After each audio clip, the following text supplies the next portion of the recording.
ഈ ആഴ്ച റിലീസിനെത്തിയ ചിത്രങ്ങളിൽ മുൻപന്തി നിന്ന ചിത്രമാണ് പരിവാർ എന്ന് പറയുന്ന സിനിമ. മികച്ച അഭിപ്രായങ്ങൾ സ്വന്തമാക്കി ആദ്യ ആഴ്ച പിന്നിടുമ്പോൾ ചിത്രത്തിന്റെ ഇതുവരെയുള്ള കളക്ഷൻ റിപ്പോർട്ടുകൾ നമുക്കൊന്ന് പരിശോധിക്കാം. വീഡിയോ ആദ്യമായിട്ട് കാണുന്ന സുഹൃത്തുക്കളാണെങ്കിൽ ഏറ്റവും പുതിയ സിനിമാ വിശേഷങ്ങൾക്കായിട്ട് ഇപ്പോൾ തന്നെ ചാനൽ സബ്സ്ക്രൈബ് ചെയ്ത് നോക്കുക. ജഗദീഷ്, ഇന്ദ്രൻസ്, അലക്സാണ്ടർ പ്രശാന്ത് തുടങ്ങിയവരുടെ കേന്ദ്ര കഥാപാത്രമാക്കി ഉല്ലാസ് രാജീവ് കഥ എഴുതി സംവിധാനം ചെയ്ത ചിത്രമായിരുന്നു പരിവാർ എന്ന് പറയുന്ന സിനിമ. മികച്ച അഭിപ്രായങ്ങൾ നേടി ചിത്രം ഒരു മികച്ച കോമഡി എന്റർടൈനർ എന്നുള്ള ഒരു ലേബൽ നേടി മുന്നേറിക്കൊണ്ടിരിക്കുകയാണ്. ഇപ്പോഴത്തെ ചിത്രത്തിന്റെ ഏറ്റവും പുതിയ കണക്കുകൾ പ്രകാരം 5ാം ദിനമായിട്ടുള്ള ഇന്നലത്തെ കളക്ഷൻ റിപ്പോർട്ടുകൾ പുറത്തുവരുമ്പോൾ ചിത്രം കേരള ബോക്സ് ഓഫീസിൽ നിന്ന് 6 ലക്ഷം രൂപയോളം കളക്ട് ചെയ്തിട്ടുണ്ടെന്ന് അറിയാൻ സാധിച്ചിട്ടുണ്ട്.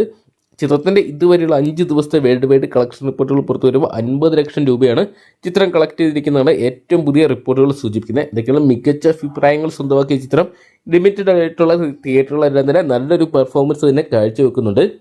ചിത്രത്തിന് വരും ദിവസങ്ങളിൽ ഇതേ കളക്ഷൻ തന്നെ നിലനിർത്താൻ സാധിച്ച ചിത്രം ഈ ഒരു വർഷത്തെ ഹിറ്റ് ചിത്രങ്ങളുടെ ഭാഗമായിട്ട് മാറുമെന്ന് തന്നെയാണ് പ്രതീക്ഷിക്കുന്നത്. ഇതൊക്കെയാണ് ചിത്രം ബോക്സ് ഓഫീസിൽ വലിയൊരു കളക്ഷൻ തന്നെ സ്വന്തമാക്കട്ടെ നമുക്ക് പ്രതീക്ഷിക്കാം. അപ്പോൾ പരിവാർ എന്ന് പറയുന്ന ഏറ്റവും പുതിയ മലയാള ചിത്രം നിങ്ങൾ ഇതിനോടൊപ്പം തന്നെ കണ്ടിട്ടുണ്ടെങ്കിൽ സിനിമയെക്കുറിച്ചുള്ള നിങ്ങളുടെ വിലയേറിയ അഭിപ്രായം കമൻറ്റ് ബോക്സിൽ പങ്കുവെക്കുക. വീഡിയോ ഇഷ്ടപ്പെട്ടെങ്കിൽ ലൈക്ക് ചെയ്യാനും ഷെയർ ചെയ്യാനും ചാനൽ സബ്സ്ക്രൈബ് ചെയ്യാനും മറക്കണ്ട.